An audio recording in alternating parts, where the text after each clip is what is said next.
So thank you. And then after that, we're hoping to hear from Chris Coe, who is from Heat Upper Hayford, which is an Oxfordshire project, which is in slightly earlier stages. So we'll hear about 5 minutes from him, and then we'll open the floor to questions. So yes, and if you have questions as we go along, Emma, I don't know how you prefer to do it. Shall we kind of park those questions or put them in the chat? What would be...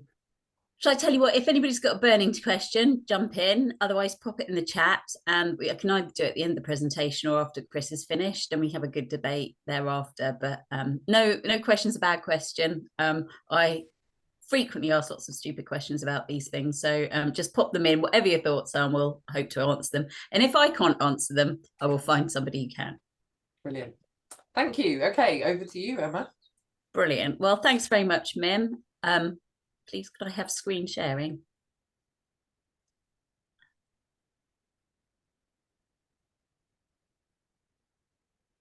Okay, 2 ticks. Right. Okay.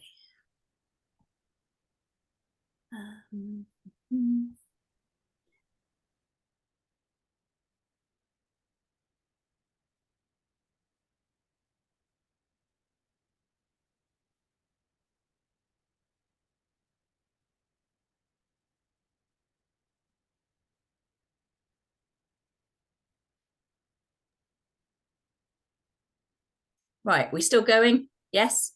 Everyone can hear me? Perfect. Right, so where are we? We are a small village called Swaffham Prior, and here we are on the map. You know, part of the Oxford-Cambridge arc, allegedly. Might have a train line that connects us at one point in time.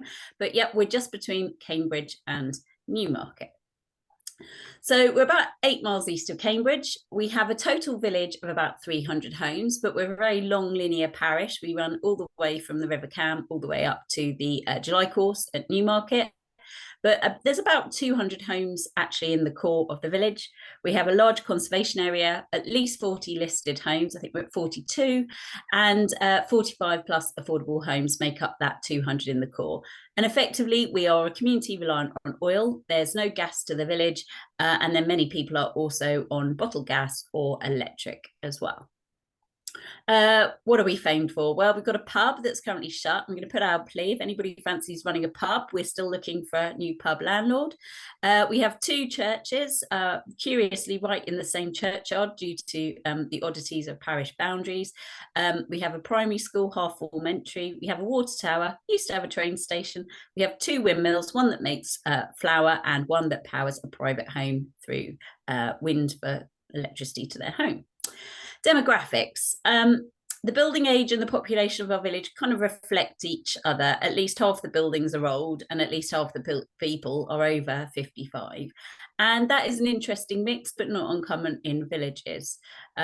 We've got a large percentage of the population are possibly in the second stage of their life and enjoying retirement. And we've also got buildings that are at least over 100 years old. So we've got a real mix of properties. And then we also have a few that are less than 20 years old. When I was on my second maternity leave, I decided to set up a community land trust because I was very concerned about the status of the school and bring more people in. So this is us, the community land trust, about 8.5 years ago, just about to start on site to build homes to the village. And we've built 8 homes to the village, including 2 bungalows, so family homes and bungalows. And all of those have air source heat pumps. So this was to try and ensure that the bills were as low as possible and no one was stuck in fuel poverty. So a couple of years after getting the people into their homes, wondered what else to do, and actually taking the village off oil seemed the natural next step. It caused massive problems. This is before all the recent issues with energy, but fuel poverty in rural areas is a real thing, especially on oil. So a chance conversation with a neighbour and called Mike, and we decided to come together and actually start bidding for some money to see what was out there. So we went through our round 1 funding. We got £20,000, and basically we did a big feasibility study about what could we do. We had some fairly fundamental points that we wanted to cover, which was no barriers to entry. Anybody in the village could join, be them a private owner, rented tenant, or somebody in between. And also we didn't want to be burning anything ideally, and it had to work for the whole village. So we had some fairly strict criteria then. And basically the initial project came back, or initial report came back and said biomass or ground source heat was probably our best option. So our brief at that point was to establish a low carbon heat network to serve the whole village of Swaffham Prior as best we could. But we hit the buffers and we had to find a partner, and that's where we found Cambridgeshire County Council. They have a specific team called the Climate Change and Local Energy Investment Unit, and we came together with them and basically said to them, look, we know you've got some county council farmland in our village. There was a very fortuitous barn that looked like it could do with replacement, and through them we then came together with them and their framework supplier, Bouygues Energies and Services, and Heating Swaffham Prior was born. So it's a joint venture, loosely with us, the community, but a formal agreement between the Cambridgeshire County Council and Bouygues to take the project forward. So we then went on to bid for a second round of funding, which had to be match funded by, in this instance, the Combined Authority Mayor's team. And that allowed us to do a bit more detailed investigation, hold some public meetings, and actually install some heat meters into properties to find out what the heat demand of the village was on 5 different house types, to see what type of project we would be taking forward. But we had a number of key challenges along the way. One was actually trying to work out the thermal demand, hence the heat meters, but also the design parameters. Could the site work? What sort of planning and statutory consents did we need? Would it stack up? Was there a carbon case? And actually involving a whole myriad of stakeholders in actually taking the project forward. So this was our initial concept, that we'd have some ground source coming into an energy centre, and we'd have a backup boiler of some sort that would burn something. We thought probably oil maybe would have to be the key, because Mike and I didn't really want to be shoveling wood pellets at the weekend. But fundamentally, this was the basic concept: a whole load of holes into the ground, extract the heat, have a backup boiler, and then send hot water around the village. Investment 3 funding then came forward, and actually that's where we could go and do a test borehole and see how hot the water would be coming out of the ground. And we started doing our thermal baseline surveys as well.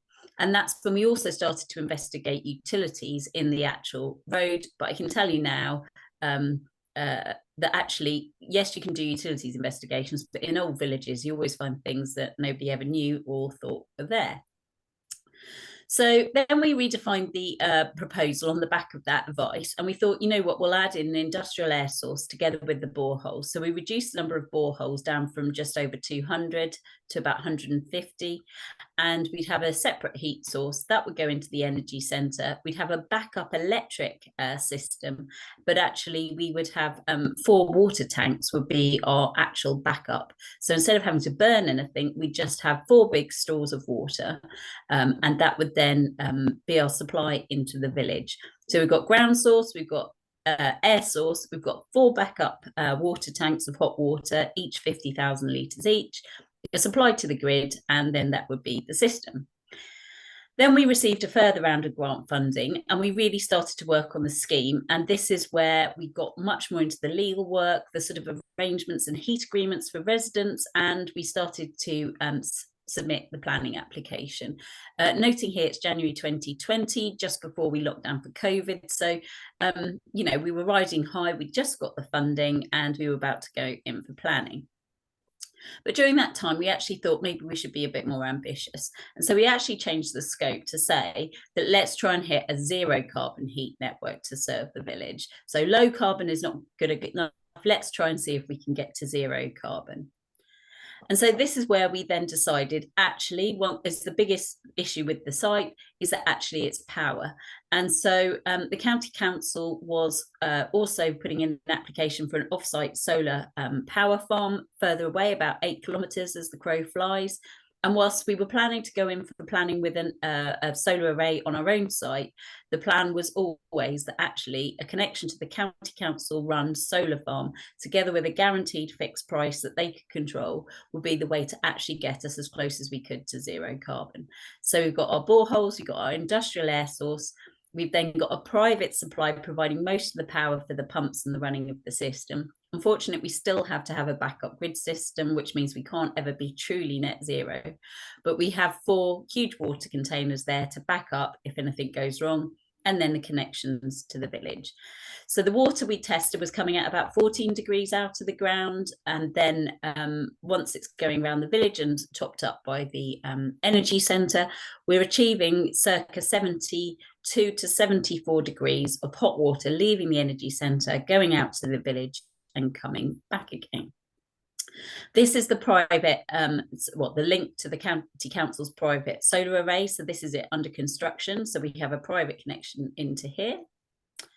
And then this is our design concept. So you've got the barn that houses the energy centre. We were proposing originally to convert the existing building, but it was too damaged. So we've actually now built a new building in the footprint of the old building.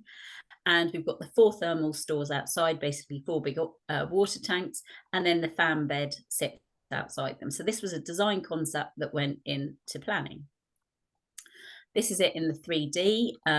Hopefully, once we're finished on site, there'll be enough turning space and hard standing for coaches to come and visit. And we desperately want to add an education centre for people to come and see, but that's the next plan, to go and get funding for that once we've finished on the project. And this is it from a slightly different angle. So inside here, you've got 2 pumps for the ground source and 1 for the industrial air source. So what have we got? We've got, as I say, the 2 high temperature ground source. We've got 1 lot of air source boilers, and we've got a backup electricity. We're using industrial heat technology. We've got ammonia in the system as well. And basically, we know that we can send water out of the energy centre if we have to, about 75 degrees. But now with a bit further testing, we think probably 74 is probably the peak of where we need to get to. But it's a highly resilient system, because the plan is that we will use the industrial air source during the summer when it's most efficient, and then we will run the boreholes in the winter when they've had time over the summer to let the ground warm them up. So we'll run them in the winter. So we've got 2 sources of energy running at 2 different times, which makes it super efficient versus an individual. We've also got, as I say, the 4 lots of 50,000 litre stores, highly resilient. It's all remote control and interfaces with our solar farm. We've got 7.5 kilometres of pipe that now runs buried under the highway, which is great in a conservation area. And all the connections are currently ongoing. The project also replaces everybody's existing oil boiler with a heat interface unit, or an HIU, which is effectively like an on-the-wall boiler. So our final investment round came in June 2021, and this was the real key for us, because we'd already got planning. We'd managed to get a load of work done during COVID because everybody was at home. We managed to look at people's boilers. We managed to do home surveys through Zoom. And this was a real game changer for us, because this meant we could actually start on site. So construction started in the autumn of 2021, and this is it under construction. You can see the 4 water tanks that are there at the back, and at the back is our field where we've buried our 108 boreholes 200 meters deep. So the boreholes are set apart. We do have archaeology in the field, so we've avoided the archaeology, but effectively the boreholes are at 20-meter intervals, so they don't freeze each other out, so they're at the most efficient. They're all connected by pipes about 80 centimeters under the ground, and then they all go back to the pipes you see at the very top, running left to right of the page, and they feed back into the energy centre. These are our 4 thermal stores. So they look a little bit like an industrial dairy unit. They're slightly incongruous to the rural area, but it's the best form of backup that we could come up that didn't involve using anything that we had to burn. So this is the borehole field. It's now all covered up. The public footpath you can see running in from the right is now reinstated. And then this is going to be part of a village rewilding project together with the former and now current county council tenant farmer. It's a closer look at the boreholes. One of the benefits of this is that this field can never now be developed, and it's not possibly something maybe the county council wish to push, but actually for a community worried about maybe encroachment into the natural edges of the village. This means that the field will remain always looking like a field, but yet it will be our energy centre quietly whirring away under the ground. This is a complication of doing works in a village. We thought the tarmac was about 15 centimetres deep. It actually turned out to be about 1 metre 50 in places, and this is some of the difficulties you have with retrofit.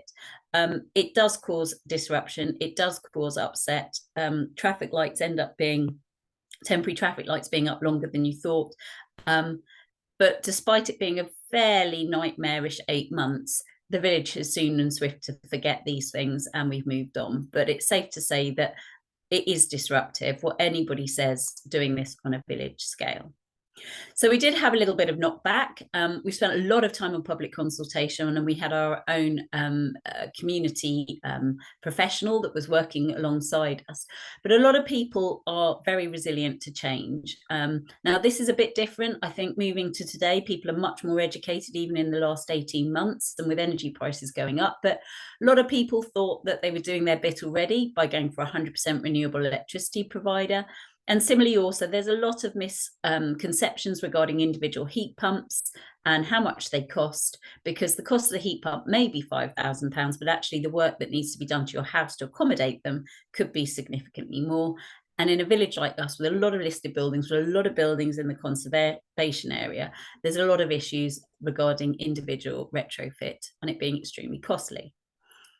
We also had to stand up to and be fairly resilient to a number of different articles.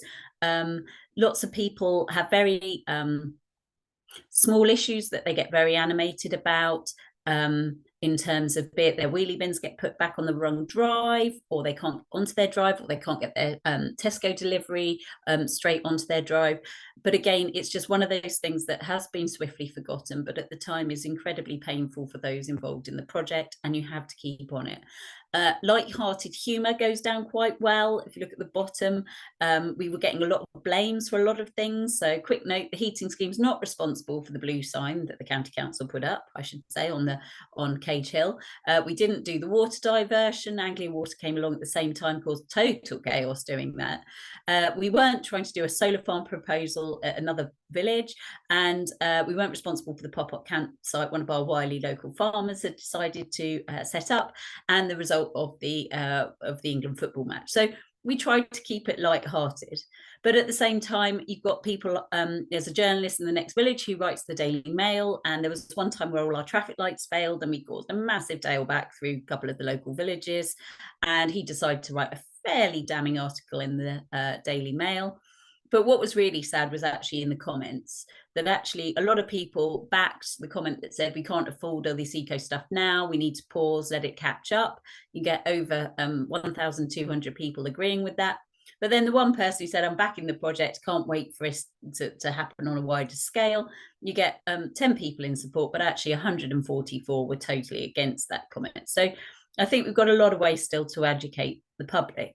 And so these are global issues that have literally got to be taken to the man and woman on the street, you know, the people walking their dogs, talking about these things, and also the people who are more isolated in their homes, who maybe think they won't have to change in their lifetime, not realising the issues. And then there's also some consultations that have been out. This one came out a couple of Christmases ago that actually wants to look at phasing out all oil boilers from 2026. And whilst I thought it was new oil boilers, it's all oil boilers. So actually, if you've got an oil boiler and it goes wrong, you won't be able to get a new one come 2026. So these things are happening, but actually, if you use words like fossil fuel heating in homes off gas grid, to the person, man and woman on the street, they're just not going to understand all of these sort of languages. We've got to get real with people and communicate better. And we've loved having other villages come and get involved. This is Brian from Brassenden Community Heating. Chris, we're going to hear from later. And actually, we've tried really hard to engage with as many communities as possible and show people around and inspire others. So the current status is the energy centre is complete, the heat network is complete, the commissioning is complete. We hit our first 5 properties to be connected to the energy centre by Christmas for our funding, and we're now rolling out connections, and we're currently at 23 homes, and we're expected to be fully operational with about 150 connections by the end of the year, but fully operational in terms of the heat pumps, the air source, and everything working by the end of the summer. So a quick picture of Mike's house, one of my co-directors. This is the pipe going into the house. It's a duo pipe with insulation, so an inflow and an outflow, and basically the hot water comes up to the side of the house. It goes into the house and it goes into a heat interface unit, which is very much like the placenta in the womb. So the hot water comes in from the outside system. It heats effectively a metal system, and it heats your existing hot water in your house. So the water from our system doesn't come into your house, but it heats up the water in your house through an interchange between the two systems. It's much smaller. The oil boiler was much bigger in Mike's understairs cupboard, and it's significantly smaller and on the wall mounted, if you so wish. And that's the cover-up works.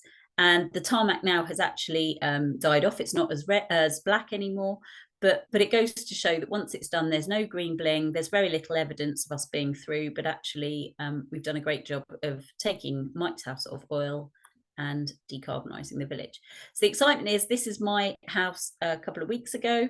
They're putting the connection in, and actually my connection goes in through the cellar, past the old part of the village where we have cellars, and literally the two pipes poke through the wall into my house. So in terms of what we've saved annually, we believe we'll save over 1,000 tonnes annually for the village. We reduced oil deliveries. We think there's benefits for those on existing electric heating. We've leveraged in further grants for those on low income to sort their houses out. We've been working alongside the housing associations, and we really do think that this can be replicated elsewhere. And that's a few of us, including Sanctuary, the major housing provider in the village, together with some of us from the Community Land Trust, stood outside the Energy Centre. So there we go. Thank you. Hopefully that was whistle top enough for everybody. Brilliant. Thank you. Chris, shall we hear from you briefly now before we go into questions? Is that okay with you? Yeah, thank you. Can you hear me? Yeah. Yeah. All marvellous. Okay, well, just a very brief update from me, 5 minutes. So I won't repeat any of the things you've heard from Emma, because although we've used different consultants during the period of time we've been developing our scheme, they've come up with proposals which are almost identical to what you've heard from Emma. So I'll just talk a little bit about the village, a little bit about where we are and where we expect to get to. So we're a village 18 miles north of Oxford. We have 165 homes. We've in fact got a very similar demographic and property type to the ones described by Emma, so a real mix of ages and building ages as well. We came about as Heating Upper Hayford in January 21 from a message on the village WhatsApp group. 5 of us responded, and we've created a little subcommittee working on behalf of the parish council since then. Our first grant came through in May 2021, where we got the 40,000 from what was then RCEF, and that enables us to do the initial scoping, which came up with the proposals that we do develop along the lines of Swaffham Prior. We then, in May 2022, got our second funding round of 100,000, and I think that's both good and bad news. The good news is we got the funding. The very sad news is we believe we're the only village in the country to get that funding for this type of scheme. For whatever reasons, the Greater South East Energy Hub and the other energy hubs have decided to fund other types of work. So following Emma's model as described, the positives for our scheme, well, firstly, we've got the 140,000 of funding, which has allowed us to do a lot of very detailed work. We have a very supportive community, so 142 out of the 165 properties are on our email list, and over 100 properties have said they are either very interested in this scheme. We've got a very supportive parish council, which has been critical in terms of the governance of this. We've also been very actively involved with a whole range of people, Emma from very early on and other people, but particularly locally, the Chilwell District Council planners have been very supportive of the scheme, and they've been very helpful in terms of initial planning advice. Oxfordshire County Council's renewable energy expert has worked with us throughout this and continues to support us. Critically, very much like Emma, we've got 16 acres of community-owned land literally in the middle of the village. we also have a barn that is suitable for an energy centre. So I think part of the reason we got the additional funding was lots of things stacked up in the minds of the Rural Community Energy Fund. So where are we as of today? We've got a detailed and fully costed scheme needing a mere 6 million in capital. We're very likely to gain planning permission, and we are going to crack on and achieve that, we believe, by the end of October. So that'll be a key benchmark. We are confident we'll get 100+ sign-ups in principle to join the scheme. And we think we stand a good prospect of finding an appropriate partner to both build and manage the scheme on our behalf as a village. The challenge is, and I'm sure lots of people on this call will be able to relate to this, is the constantly changing government policy towards renewable energy. What they'll fund, what they won't fund, the grant schemes, the most significant of which is the removal of the renewable heat incentive scheme. And that was a massive factor in providing a very healthy subsidy to schemes like Swaffham Prior. So I think where we have got to is it's a viable scheme. We've got a desire to build it. We're probably going to have to pause after planning and wait for a change of government or wait for a change of government policy to bring back in more sort of attractive tariffs and capital funding. That's me, very quickly. Great. Thank you. Thanks for that, Chris. I just saw a question coming in the chat, which was, are you off gas? Yes, we are. Yes, so okay. we are bar about 10 properties. So yeah, 150 odd properties are all on oil. Yeah. Okay. Great. Thank you. So I guess yes, if people want to raise hands, and Mim, there's already there's 2 questions in the chat already. One of them is, Emma, did you consider a low temperature ground source loop with heat pumps in each property? Yes, we did. That was actually where we started. But actually the heat data that we got back soon really knocked that one totally out the park. We knew that we needed to have a high temperature system. Individual heat pumps themselves would never get to the temperatures needed for our village. That's the simple fact. They would get to maybe 35, maybe 40 degrees, and we know we need above 70 in winter for these properties. So that was an easy one to knock out. Did we look at actually having low temperature and then greater heat interface units? Astronomically expensive. It was just unfeasible. You've got to have the energy centre getting it to high temperature. And we're not the only people who think this. Chris is following our suit, but we're following Denmark and Sweden and all those other places as well that have got them. For old buildings that just, and when I say old buildings, even buildings in the 70s and 80s that are just not well insulated, they haven't been well built, they need to have high temperature, and that's been proven. So our system, we know, will work with every property in our village. I love how you say, you know, buildings from the 70s and 80s that aren't well insulated and well built, as if that's a thing of the past. Just to add to what Emma said, we had exactly that same experience, and I think what's important to recognise clearly is anything we can do to retrofit our buildings to make them more energy efficient is great, because then potentially we can bring down the heat coming out of the energy centre. But we followed Emma very much along the same lines, and that's been well received by our community, because people quite rightly are going to struggle in some instances to spend the thousands of pounds themselves on improving their properties. We've got a lot of fuel poverty in our village, and we were very mindful of that. And also properties change hands. We've got a lot of old people in properties. They're not going to change hands maybe tomorrow, but you know, we will get a change in stock, and at that point people can maybe invest more in their properties if they've got more money. So as Chris was saying, over time maybe we don't have to be at 74, but that's the joy of an energy centre. We can reduce the peak load collectively. And similarly, if technologies change, and again, this is taking the Danish model, say nuclear fusion's a thing in 40 years' time, we don't have to break into everybody's home. We just change the energy centre. So the Danes have been on wood chip and CHP since the 70s. Now most of them are changing to industrial air source.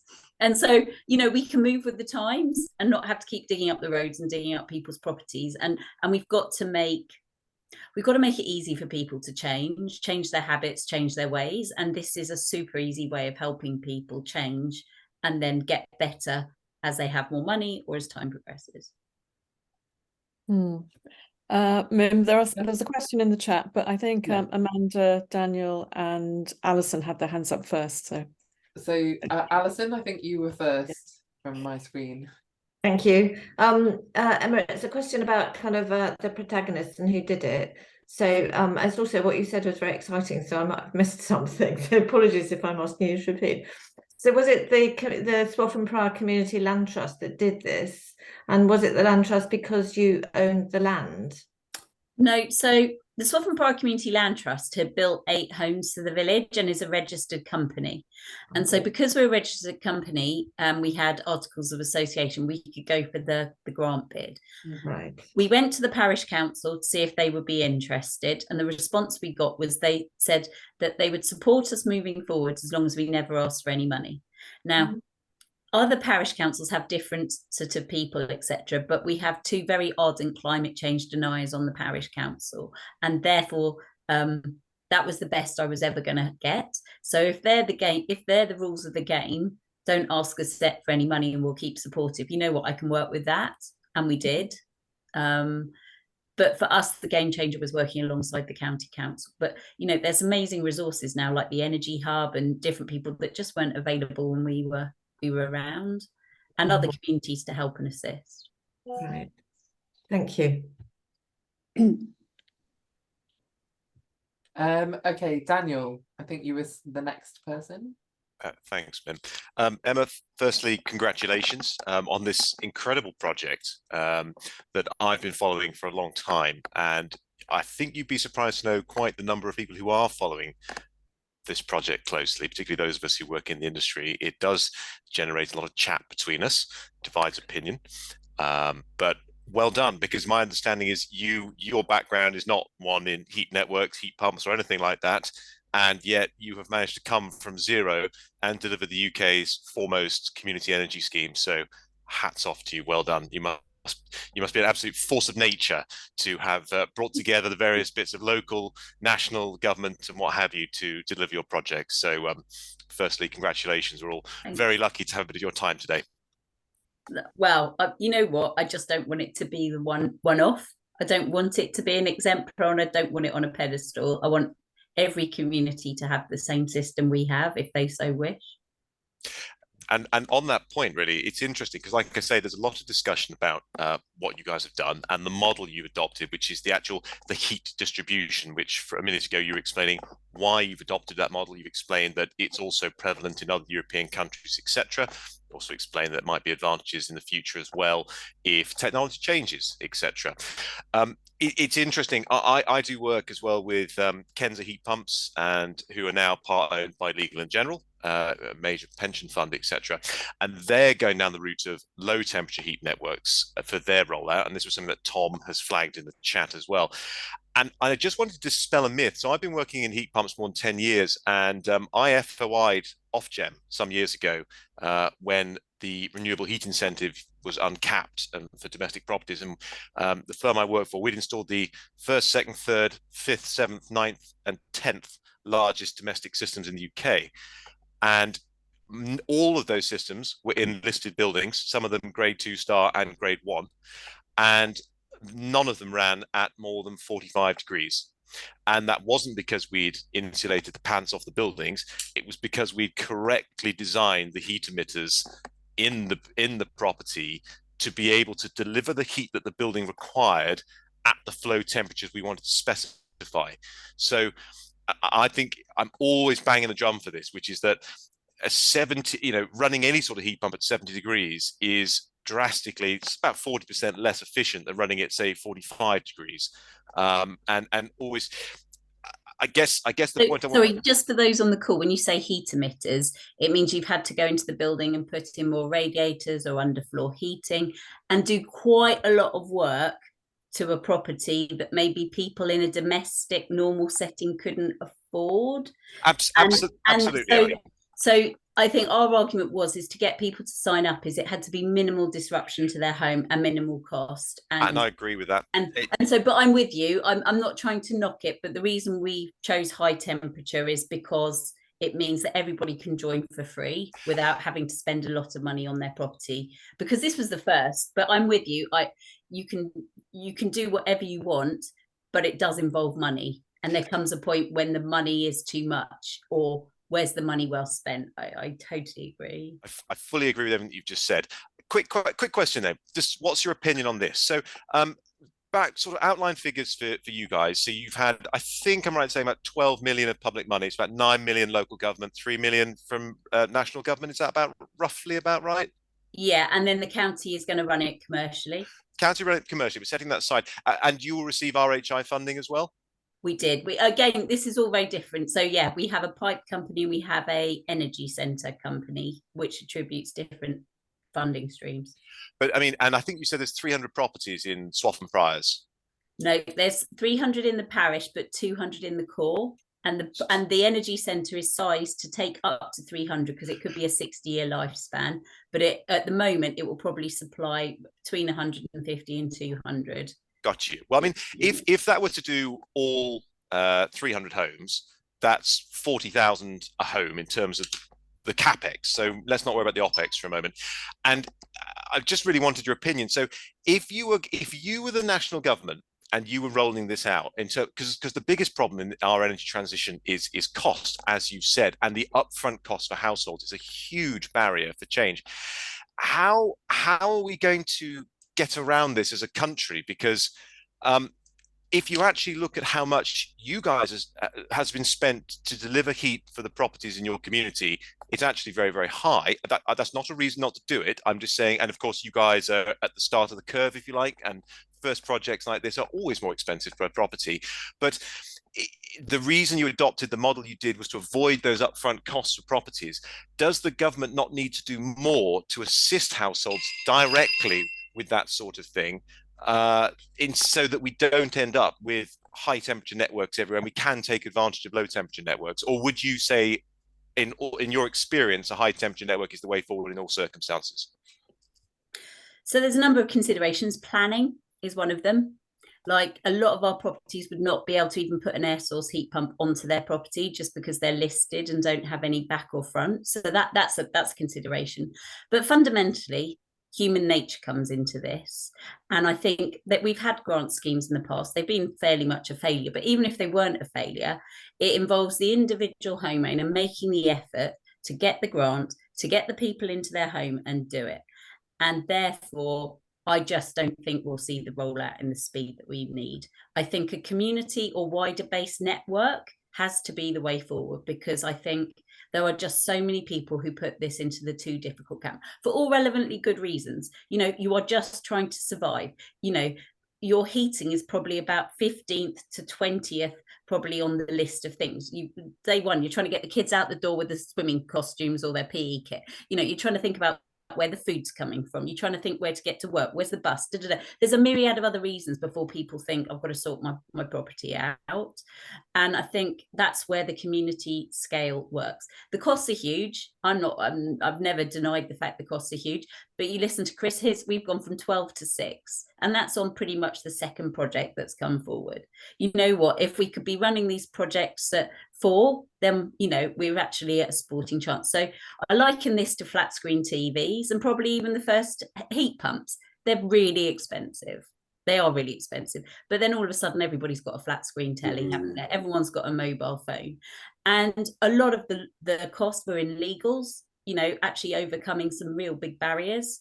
But I just think it comes down to human nature, community change, the wheelie bin pressure. When you leave your wheelie bin out and someone says you've got to bring your wheelie bin in because they switch the windows and you bring it in, it's the communities bringing stuff together, you know. But Chris, what do you think? But just adding to, I mean, these are great challenges, and of course we've also had lots of knocking on the door from Kenza with our organisation as well. And I suppose what I would say is, in addition to the fact that the more of these schemes develop, the cheaper it will become as we gain knowledge and understanding, and we're able to buy volume rather than sort of one-offs in the case of what's happened so far at Swaffham Prior.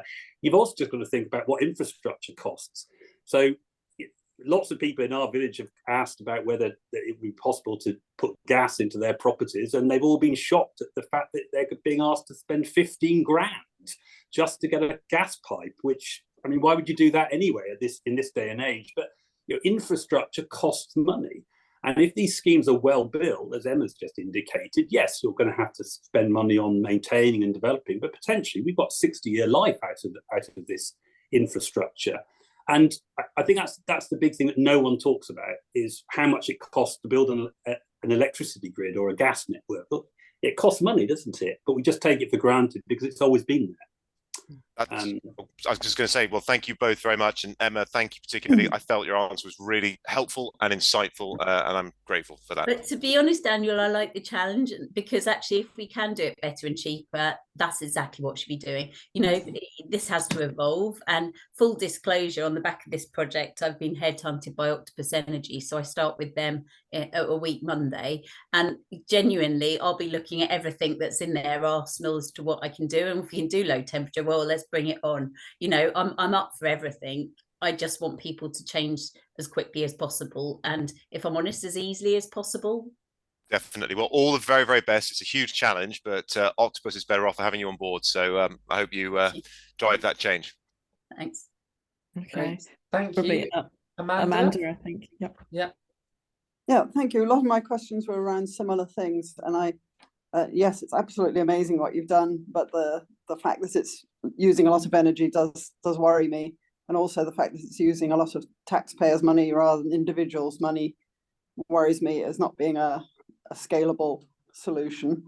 But a few things I noticed: the hot water tanks seem to be above ground. Would they not be better, lower heat loss if they were underground?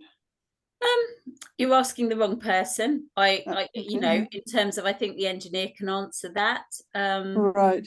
I mean, we have space. We have the luxury of space. So obviously it's cheaper to construct above ground than it is to start digging and go below ground and having to sort that out. Right.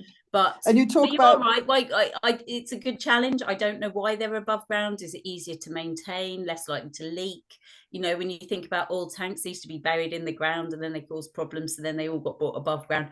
I don't know. I can happily ask the question and go away. But yeah, I don't know the answer to that one. The other thing, you speak of borehole, but it looked like horizontal bore. Oh, they're the connections. Vertical. They're the connections from. So every borehole goes down 200 meters deep in a hole, okay. And then the water comes up and then connects laterally across the field, and then all feeds back to the energy center. So you've got 200 meter deep boreholes, 20 meters apart, and then all the pipes with the water go back to the energy center in trenches, and then through manifolds, and then back into the energy center. And I've never seen, thank you for that answer, I'd never seen the interchange that you showed a photograph of. So that's a heat exchanger between the hot 70 or whatever it is by the time it gets to the house degree water and the internal loop. Yeah. It looks just like it looked very small, and that was outside with copper pipes exposed. No, I thought. No, it's inside. It was before the lagging went on. It takes a better picture without the lagging, to be honest. So you can see all the different runs, but it's... And just to be clear, you basically just pipe that straight into whatever existing radiator system was in the house. Take out the oil boiler, take it away, and put this on the wall instead. So it looks like a combi boiler. It's the size of a combi. So going from a massive oil tank to wall-mounted combi boiler size, basically. And then you literally you decouple from your existing boiler, you decouple the internal hot water and central heating, take out the boiler, put this on the wall, plug it back in again, and bring the pipes in from outside. It takes about a day and a half to do that. Okay, well done, amazing, and roll on the lower temperature version if possible, because I suppose it's been drummed into me, reduce demand and then do the next steps. But yeah, I can see, I mean, I'm involved in a completely different project where we have gone an expensive route to try and prove the point and get it started, so I understand that philosophy. Thank you very much. That's right. Okay. Linton. Hi there. Yes, thank you very much. I was late invitee to this meeting, actually, so thank you very much for letting me come, and it was absolutely amazing, actually, very, very interesting, the two contributions, really interesting. I'm from Oxford. I don't represent anything except I'm a resident here, and in fact, a few years ago, I did suggest that we should seriously think about a communal heat heat delivery system, because of the possibility of helping those that wouldn't or couldn't afford it. That seems it seems to be a very it's a very neighbourly thing to do, and very good. It's not clear to me.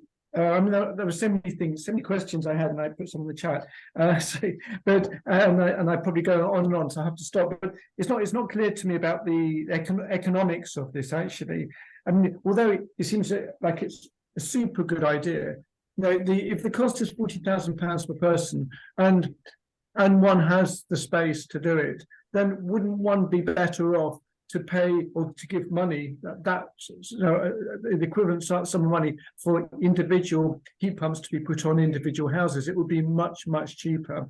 Even a high grade heat exchange to 70 degrees, which actually I think is a good idea personally, because I can't imagine that you could change the whole of the housing stock in the UK to emit a low temperature system. It would be, I think it would be really terribly hard. So I think a high temperature scheme is good, but I'm not sure whether practically delivering something which is which you've done is going to work economically. And one of the big, I mean, the infrastructure. Yeah, right. You want to answer that bit first? Yes, please do. I won't remember all the questions if I'm honest. Yeah. So we never set out to this being £12 million, by the way. We set out to do this for as low as possible and prove the point. Could it be done? And to be honest, you know, every other project is going to be different from ours, and everybody else has got a different point to prove and a different set of people to prove. But we effectively had a community that thought this was a guinea pig experiment, and why should they trust it? So when you've got that, you have to offer some carrots to the stick of doing the change. And the carrot was no barriers to entry. So taking your point on fuel poverty, you know, we've got 47 affordable homes in the village. All of those people are in fuel poverty. I'm absolutely convinced of it in terms of just the type and nature of people we are. We've also got 36 families on waiting lists for homes in our village. So we know that we have issues, but we also have a lot of people who bought homes in our village and have got very expensive mortgages and are also struggling. So that was a real impetus, was could it be done? That was the exam question. How do we take ourselves off? For anybody else coming forward, you can set the parameters to whatever you want them to be. You know, maybe those who can afford to pay should pay in, shouldn't pay, you know what I mean, and all those other things. And we want to bring the temperature down whilst we invest in the housing stock, and we will over time bring it down. But we know as of today, we can service the whole community, no barriers to entry, and we've proved a point. Now, the next villages can change it, mix it up as they wish. So, you know, it's a difficult one to explain, but we've been on a journey, and with hindsight, you have some amazing thoughts. But we never thought we'd even get through round one, let alone round two or round three. And so you keep going on that journey until someone tells you can't achieve anymore and stop. And no one did. And we kept going. So yes, we've got an awful lot of grant. Yes, there are other ways of cutting it and slicing it. And I think that's exactly what will happen. But fundamentally, does the system work? Yes, it does. Can you come and see it? Yes, you can do it. We've done it in the UK. Inspire others to do other schemes. So I think hopefully that answers that part of the question. Well, I do want to support it, but I'm still, and I really, really take my hat off to you. So I don't want to sound uncritical, but if you were to, look, if you go to other countries which are very hot, they all have air conditioners outside. They might look unsightly, but they all do, and that's just accepted in hot countries. I would never have got that through the village. If you can imagine, I said historic village, been here for hundreds and hundreds of years, we're going to whack noisy things that everybody has misconceptions, I admit, Daniel, you know, about, but on the side of old properties that are listed. The listed building officer, I mean, the conservation officer, he was having kittens. If he thought I was going to install any more stuff on historic homes, it would have been a nightmare. But we've proved that you can mix it up. Maybe, you know, some of the properties will have individual ones, and we do have homes, new homes that have that on. And some people have spent a lot of money on their home and invested on their own home to achieve it. But you have to put it in the context of getting planning and getting the community support. And I think it's so much harder than, dare I say, echo chambers like this, where you've got people who want to do the right thing talk. I cannot even start to tell you. I've had one guy go through the village knocking on doors saying it will never work, don't listen to them. Do you know what I mean? The resistance to change, I can't even start to tell you. The things I've had written about me by some people in the Village magazine are hideous. You've got to understand the majority mindset is I'm not changing, I'm not dealing with this, and we've got to get people to a better space.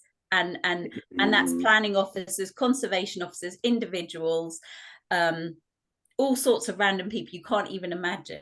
I mean, Chris is nodding, but Chris, I mean, you know how difficult this has been, and you're on that journey now. We've had, over the last 2.5 years, we've had 8 village hall meetings. We're incredibly lucky. There's a privately operated district heating scheme just across the valley, a mere 2 miles away, that services 25 properties. Getting people just to go across the valley to have a look at that scheme was incredibly difficult, but we're getting there. We've now got a lot of people interested, but the vast majority either sat on the fence or were resistant. This sort of change is incredibly challenging. It's probably been the hardest part of the work. Specifically about economics, so coming back to this, do you think that if we get to the 10 off, that, I mean, has anyone done the costing to find out, or to estimate what the costing will be per house once we got the 10 or the 100 off? Will it go down to 10 or 20,000 pounds per household? And we're currently at about 30,000 per household, so that's a big reduction. It's a 10 grand reduction on where Swaffham Prior started off. I suspect there's no reason to consider that we couldn't get to a figure nearer 20, but it's really important to recognise, I think Emma touched on this, the real cost of putting in an air source heat pump and getting a lower temperature, I think a maximum of 50 degrees, that's near 9 grand. And then if you want to improve the heat output, then as a contributor said earlier on, you've got to make significant changes in your building in terms of the radiators or underfloor heating. Certainly some of that is difficult to do in some buildings. So I think prices will come down over time. And I just think we need to recognise infrastructure costs money. You know, I'll repeat what I said before, we don't really think about the fact that we've got an electricity grid network. And if we think about how difficult it is at the moment, upgrading and that's going to cost thousands of pounds per household in its own right. Thank you. Yeah. Mim, there's just a question that's been in the chat for a little while that might be just quite relevant, and that's on the sort of on the commitment from a community group to take this forward. And I think this is in Watlington CAG that I mean, they're asking, are there any suggestions on how to take this any further? Because they had a draft proposal for a heat network, but it requires massive commitment and input from members of the community, and people are finding that they just don't really have the time to take it forward. Would that be roughly right, Terry, summing that up? Yeah, okay. Do you have any advice or anything, you know, that could help that? Very briefly for me, I mean, we are reliant on 5 of us doing the bulk of the work, and I'm leading on the planning side. I've never done planning before, but I'm taking that piece of work on. You do need you need a group of people who are absolutely committed to making this work, and people with different skills and different expertise. But in addition to that, we couldn't have done what we've done without the grant funding that we've got, and that's 140,000. That's brought us all the expertise that we've needed to help us with this project. So a capable group of people with different skills and expertise who are prepared to put in a lot of work is key to it, without a doubt. Yeah, I'm bound by my kids talking about it in the pub. I mean, it does become a little bit of a thing. Do you know what I mean? I can imagine, yeah. And it does become a passion, but you just got to be resilient and stand by your guns. And it is the right thing to do, because if it isn't me standing up and doing it, if it isn't Chris standing up and doing it, no one else is going to stand up and do it. And you just have to. And that's on everything in life, right? If you want to do change, you just have to stand up and be counted. And I think that's it, really. And then find people that support you. You know, having Chris come and see us and say they want to do the same is terribly rewarding when you feel like, you know, the world's against you a bit. You know, you need to have people that reaffirm that you actually, what you're doing is right. And I think that's quite important as well. You know, and on some dark days where it all seems it's going wrong and there's lots of people out to get you, having people saying, no, crack on, you're doing the right thing, it's good. It helps. Can I just mention one very brief thing which hasn't been touched on yet, but it's certainly a big issue we're trying to deal with at the moment, is the centralisation of electricity, which is that if we create, as we plan to, our own solar array, that will provide, we think, about 70% of our energy needs. And the point about that is that's one solar array to one user, i.e. the energy centre. The difficulties the grid are facing at the moment, and it's going to be a massive problem for us over the next decade or so, is if we all overnight decided we wanted air source heat pumps, they wouldn't be able to cope with it. The demand would just be excessive. So the centralisation of energy into an energy centre with its own dedicated solar energy farm is a far better prospect to get us moving forward on this journey than it would be for us all to individually put in our own air source heat pumps, even if we could afford to. And I think you're right, Chris. Actually, the focus is very much by government on urban areas, urban systems, low temperature urban places.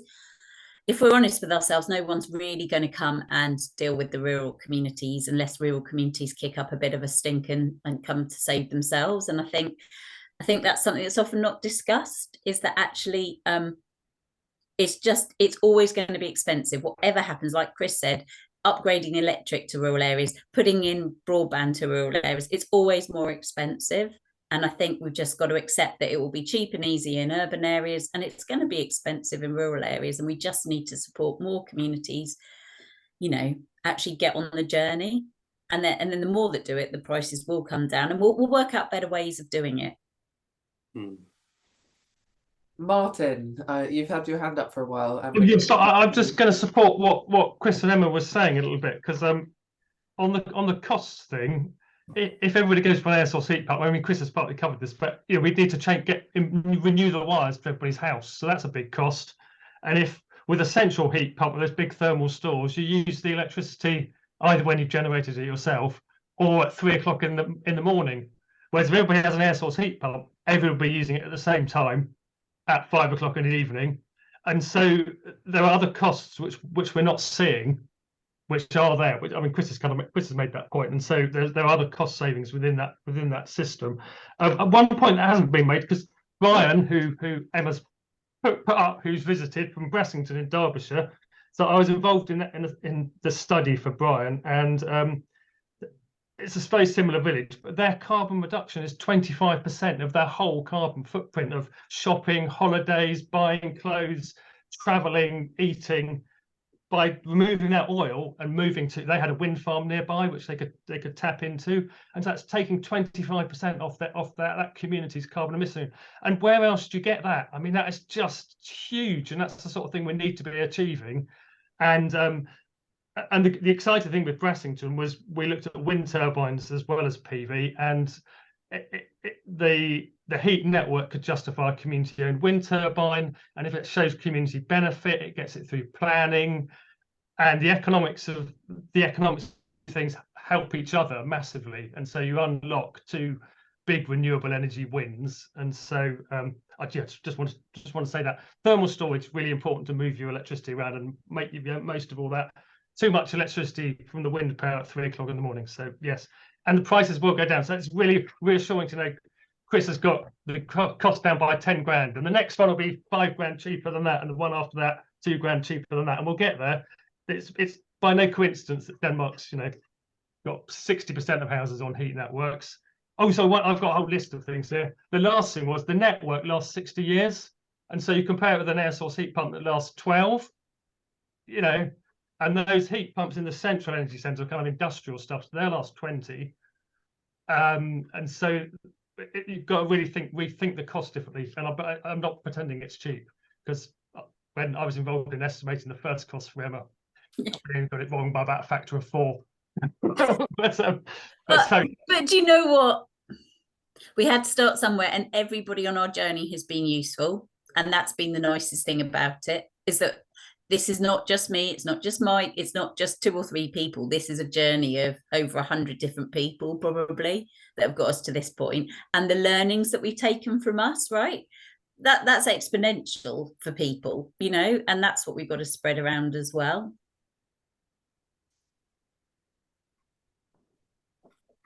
Thanks, Martin. Amanda? Yeah, you got me worried now, because I've had a ground source heat pump for 14 years. Should I be expecting it to stop working? I think ground source is more reliable than air source. Oh, right. Okay. Yeah, my question about the hot water in the tanks. I'm very interested to know when in the year you expect that to be used. Because it's used all of the time. There's hot water in the tanks. It's just a buffer tank. So the tanks are there just as part of the system. Right, and if they're not being heated by being heated or not providing enough heat, because it's now winter, from the ground source heat pump, they'll be heated by the electricity, the external electricity source. If that's needed, but you've got to understand that we can modify this. It's got sensors on everything. So the idea is they don't have to be used. We've got sensors down all the pipe network. We've got sensors in there. So this will evolve. We want to make it the most efficient system at the right time, at the right place. So I can't answer all the questions yet, because we haven't been running yet for a year. But, give us 5 years and we'll be able to give you some great data about what works best when and how we use it. And do you have a professional company doing all the analysis of how it operates? So Bouygues Energy and Services, under the framework the council have designed and built and will run it. So they hold all that data. And, so yes, could we do more analysis? I'm sure we could, but we are putting the heat monitors back on the homes that were on before, once they've swapped over. And we've also got air quality monitors through the village as well. So we've had air quality monitors now for probably 4 years. And we'll compare that as well over time, because that's not something many people talk about, is, all boilers are smelly and stinky and horrible. So that is an improvement. But no, we live on the edge of the fen, so we're quite windy anyhow. So I don't know what we're going to find out, but we'll wait and see. How far is the energy centre from most of the houses? I'm sorry if you mentioned that before. No, probably about 200 meters to the nearest home. It's 7.5 kilometers of pipe network that run around the village, so it's a fair amount. And do you know what temperature the water typically is at when it arrives at the house? When it leaves 72 to 74. And it's 75 or something when it leaves. Yeah. When it starts the journey. Oh wow, that's pretty good. Thank you. If I may just jump in, I just had a very quick point about costs, because that's one that keeps coming up, and this is not about Swaff and Pryor, this is more general within the industry.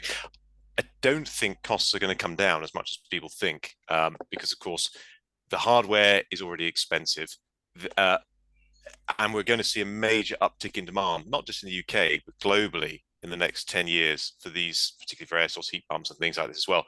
And in the market where pricing is driven by supply and demand, you're not going to see the sort of, I don't believe, the level of price decrease that I think some people are hoping for.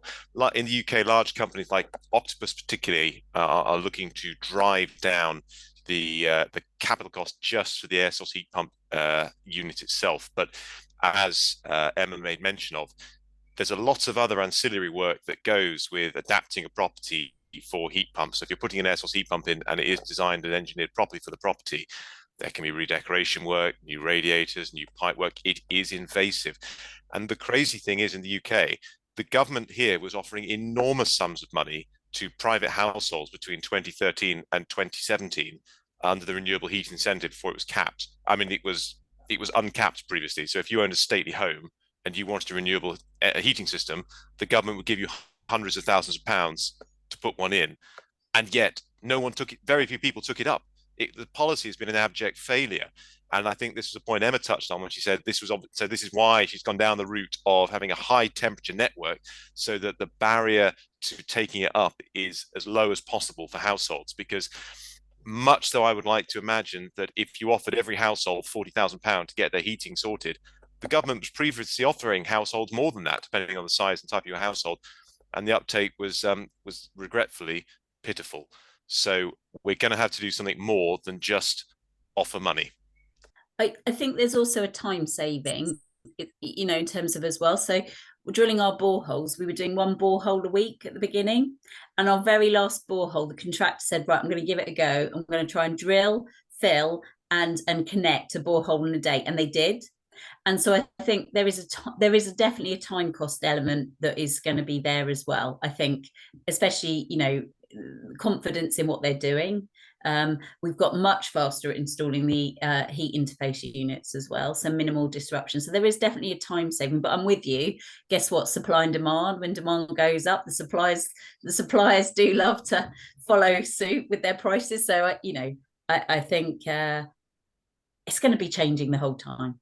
At every point in stage, it just has to be whatever fits. And I've always said this to every community: follow the money. If there's grants available, follow the money, and that's all you can do. And the policies, and just, you know, try to catch up with them. And you know, and we work with one community that are using a water body as their source of heat. You know, different communities have different assets they can use, and like Martin was saying, you know, wind turbines in some areas. So I've never wanted us to be how it should be done, quite the reverse, just inspire others to do better. And that's, you know, I think there's plenty of opportunities for that. I was just going to mention one thing, which is that one of the biggest problems we have in the UK, which you cannot fix overnight, and you cannot just fix it with money, is skills shortages. We have nowhere near enough trained engineers who are suitably qualified to design and install these systems. And that is part of the problem. With a boiler, you can pretty much just guess and throw it in, and the boiler will automatically adjust. So in the UK, we've got very comfortable with using boilers. They're very safe, reliable, etc. Heat pumps are rather more diva-ish. You do have to correctly specify, design, and then install as well. And all too often, that work isn't done properly, which leads to not always the best outcomes as well. Another argument for an energy centre and somebody professional looking after it for you. Could I just jump in and say that the point about government grants not being sufficient incentive for people, if government grants were designed in such a way that they could actually be secured and spent, that could make a big difference. So I think free money does make a difference to people, but the government designs their policies in such a way that you just can't get the money out of them. But I also had a question, Emma. It might be too early to answer this, but I just wondered what those people who are connected to the system, what are they paying for their heat compared with? That was another thing. We pegged it to oil, so it's less than oil. So Okay. It's supposed to be less than oil. That was one of the things, or same as or less than oil. So there's no difference. That was another psychological barrier we thought we had to get over. There is effectively a service charge like you would get in any utility, and that depends on the square footage of your property. And we've just changed that from long story, from bedrooms. No, we now go on square footage, and that covers the service of your heat interface unit. And it also provides a sinking fund for the energy centre, and that also is index linked as well. But again, not any different to how you get your water through, you know what I mean, or all those different elements. And that was designed and discussed in consultation with the village. And I suppose, I mean, it's obviously not possible to factor any repayment of the capital costs in, because that would have been astronomical. But it sounds as if it's at least comparable, if not less than oil. Yeah, you know, the county council are running it as a commercial entity, but possibly not at the same profit margins as other people. But again, it's as much about proving concepts as well as, you know, trying to actually get it done. So, yeah, I think things will change in different ways. I mean, we've had to write, the little agreement where if you go on Compare the Market or an energy provider swap site and it says, have you read the terms and conditions? You tick the box and just crack on. Well, we've written all those terms and conditions. They haven't been done before. So there's lots of money has been spent on odd things that you wouldn't even realise that, other people can benefit from, that we've spent the money on. And also with the grant, we feel that we should be giving our time freely to talk to other people and inspire them, because that's the whole point of the grant as well. So hopefully there's an education piece that's come sort of as a bolt on to the grant as well, but fundamentally less than comparable or less than what you are paying for oil. That was always the aim of the game. Thank you. I'm just going to turn the light on. Linton. Hi again. So something that hasn't been touched on yet. It's air conditioning. You might groan, or you might be pleased to think about that. But sadly, we are experiencing very much hotter weathers, and heat stress is a problem. Heat stress is a real problem, a health problem for people, and you can use heat exchangers for amplifying temperature differences, either hot or cold. And in the summer, actually, the main need is for coolants, not cooling in the house, not for warm houses. So I know that wasn't what you set out to do, Emma, but it may be something that in the future schemes should think about. I totally agree. You have to remember, I had to lose battles to win the war. And that was something we started off doing. We also wanted to put in a private electricity supply to the village. Again, you just have to gauge what you think you can, dare I say it, get away with, and what's gonna float. So I totally agree with you. And actually, if we can modify the system in the future, fantastic. But I do agree, both in and out would be good in terms of heat. The problem, as you have at the moment, is you've only got 2 pipes going in. So you'd have to make a choice during the year, is that going to be used for cooling or heating? And you'd have to change that external infrastructure. If you had to put 4 pipes in, then you would have been able to be adaptable in the future. Now, that's not a criticism, it's just a comment. No, but we did think about it, but we cut them down. I mean, I also have a plan to do a growing sort of project as well with the heat network, but that's for another day. You know what I mean? I have lots of ideas, but there's a great company called District Eating, if you want to look them up, and they do localized community growing of food as well. So that's something very close to my heart. So there's lots of other bolt-ons. You just have to work out what you can get through, go for the wins, and then work on the other. You suggest we wait for 6 months and then approach Octopus and get our community system as a package from there? No, wait 2.5 weeks. Wait until I'm there, then come and see me. There's an innovation centre in Slough. That's not very far from you, so you can all come to Slough on me and have a look around, because I have no idea what it is. I've accepted a job with no job description other than a role and a title. So if anybody wants to come to Slough, we'll arrange a date. They've got a good chocolate factory there as well, haven't they? Have they? I have no idea. Oh. I know John Betjeman liked Slough, didn't he? No, he didn't like Slough. He wrote a very bad poem. Yeah, come friendly bombs, come land on Slough. It's not for humans now. Neville, did you want to ask? Yes. I wanted to steal a question that somebody put in the chat about the area that we'd be looking at would be putting boreholes into fields that flood regularly and are likely to continue to flood. Would that be a major problem? Obviously, we'd have to find a home for the energy centre above the floodplain. I answered that individually, if I can butt in, saying that it should be better because the water source heat pump is more efficient than the ground source heat pump. And if you've got a high water table, that should help it along, in theory. As long as there's no power that's going to short out, that was all I was thinking. Any sort of power requirements like pumps, I was thinking that sounds perfect. But again, I'm not an expert, but what Richard said as well, it would seem, infinitely doable, because that's exactly what you're looking for, is water under the ground. So why would water above the ground be a problem, other than I answered this in the chat as well and said, yes, you can do this. I mean, for example, I've put boreholes in previously on sites where there's been artesial conditions in the ground. So we've drilled a hole and water has just started pouring out of the ground. It did make trying to install a closed loop system a touch difficult, but it also meant that the efficiency of the system, once we got it up and running, was even better than we'd projected. So water is always a good thing. I mean, in an ideal world, I would have switched that project to a straight water source open loop system, but it wasn't possible with the timescales and the need for an abstraction license, which takes about 12 to 15 months through the Environment Agency. So, yeah. I think I was told that if it was a smallish body of water or a small amount of water, it would cool down from the extraction of heat. Whereas if it's flowing through the area, then it's always at the constant temperature. So you just want to make sure you're not in a small pool of water that you're going to cool down. I think the issue for us is that it isn't actually a pool of water. It's a varying zone. Like sometimes it's really hard clay and that's really difficult to get through. And sometimes it's a flood zone, and like in 6 feet depth of water.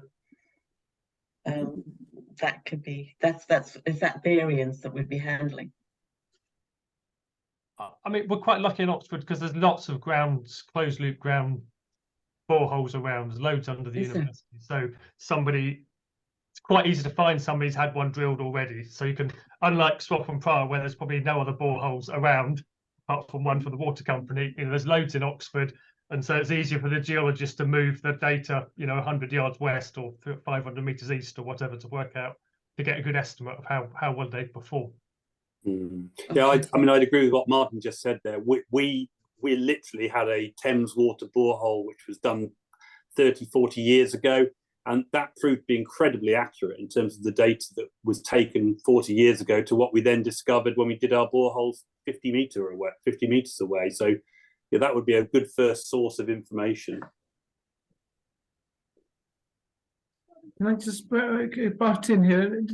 I made inquiries to whoever I could find by phoning up from numbers on the internet, and I found it incredibly hard to find anyone that would tell me anything useful. I said, no, I live in the same area, and no, I said, well, wouldn't it be much cheaper and easier, because essentially I've got a river in the back garden.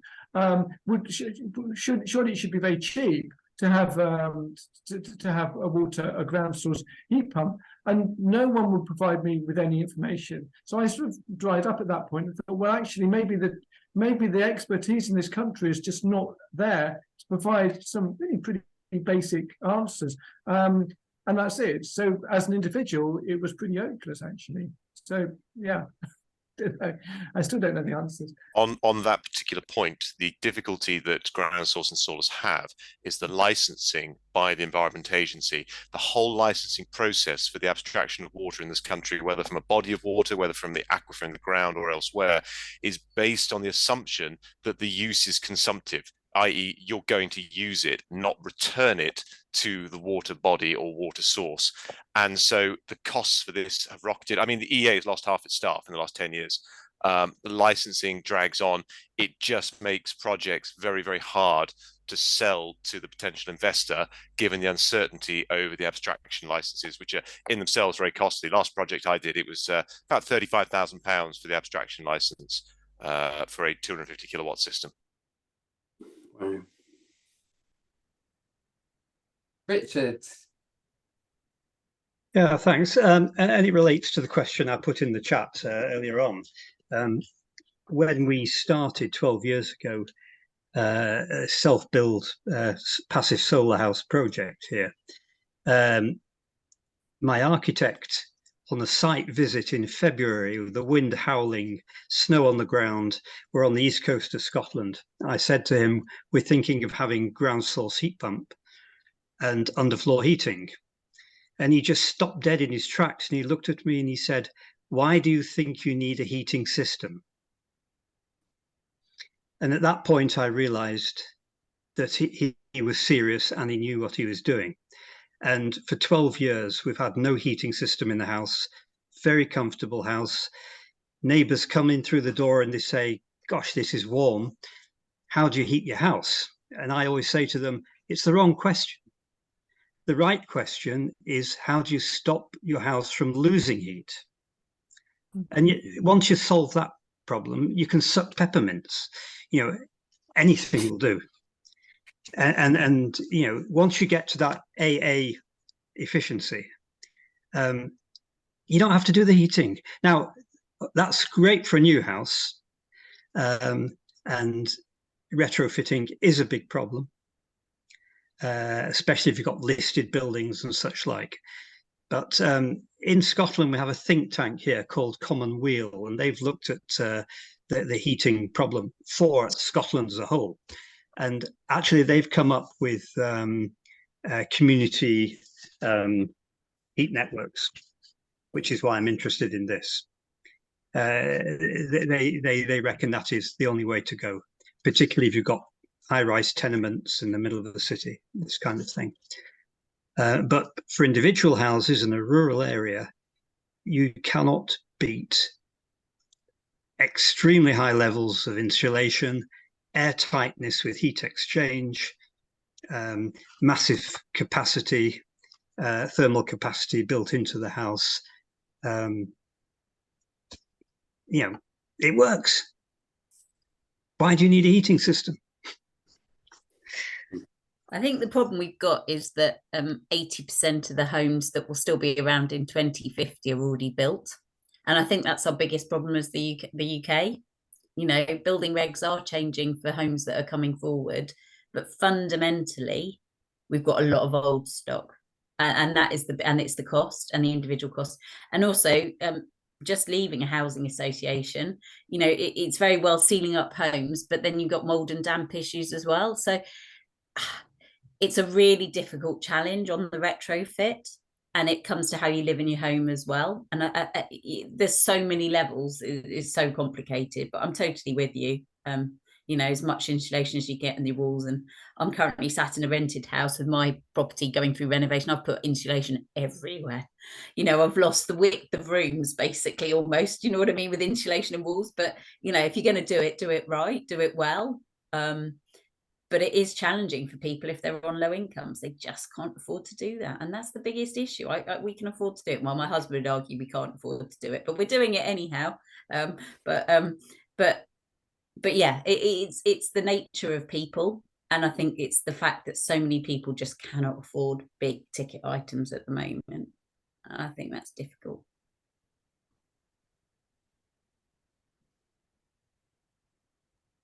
Brilliant. I think we may be drawing to a natural close as the sun goes down. Any last questions before I say thank you so much to both Emma and Chris, and the other experts who've joined us this evening, and everyone who's joined us to ask questions and have a really interesting conversation.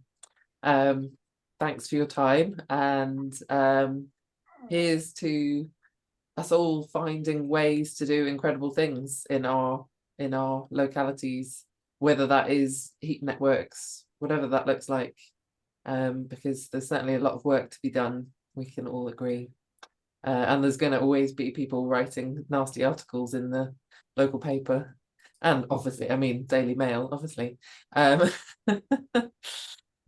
all power to you. So thank you. Oh, Mem, it might just be really good to mention that Emma emailed earlier on to say that Swaffham Prior have got an open day on Tuesday the 13th of June, 1 till 2:30, I think. Okay. It's Eventbrite, it's a fee ticket. There are spaces, but I just don't know how many. So if you could post it in the chat, sorry, I can't probably find it quickly. Please log in. If you can't get on because we've already got rid of all the free tickets, there's only 30 available, so that's why I'm saying I just don't know how many are left. We'll take your details and we'll try and organise another visit in September. We're just having problems with the contractor now. It's a live project, getting people on site, so it's not as easy anymore. So yeah, it's sort of quick and you have to get in there. But I'll happily, if this one doesn't work, I'll do the next one to you to circulate. Emma, so there was one other question, if you didn't mind me asking. It was, how is there a health and safety issue of running a high temperature network? Is it dangerous having 75 degrees centigrade water around at certain points? I mean, you've got large tanks, but they would be isolated. It would be away from anyone's. And the biggest issue is possibly ammonia leak. That is the biggest issue at the energy centre. So that's one of the reasons why we've only got small groups coming around in terms of actually in the energy centre itself. But in terms of the hot water in the road, well, of course there's a risk. There's always a risk with everything in life. You know, it could be gas leaking or water leaking or anything. So it's not a big deal. It's not a big deal. It's not something which it will be a health and safety problem which you had to. There was no. It's been considered, but it was not considered a big enough risk, if that makes sense. The biggest issue we had was actually convincing the highways department to allow us to put a private network of pipes down the highways, because there's a case law called Norfolk County Council versus Calagas, and that basically means private suppliers cannot put pipes down. So we spent a lot of money on lawyers taking the highways department to task by the county energy department. And the long and the short of it is, the 1976 Local Government Act allows local authorities, boroughs and county councils to install district heat networks into protected highways. But that is a massive problem going forward and something I'll be lobbying hard to change. Thank you. Brilliant. Okay, well, thank you everyone for coming along tonight, and I'll hopefully you would have seen in the chat Kathy just put the link to the Eventbrite, but I'll also circulate it with a link. One thing, can you spot my deliberate mistake? Tuesday 13th of May. Tuesday 13th of June. Okay. Yes. Okay. Great. Sorry about that. Great. Okay, thank you very much. Thank you very much, Thank everyone. you. Great. Thanks, everyone. Great chat. Okay, bye-bye. Bye. Bye. Bye.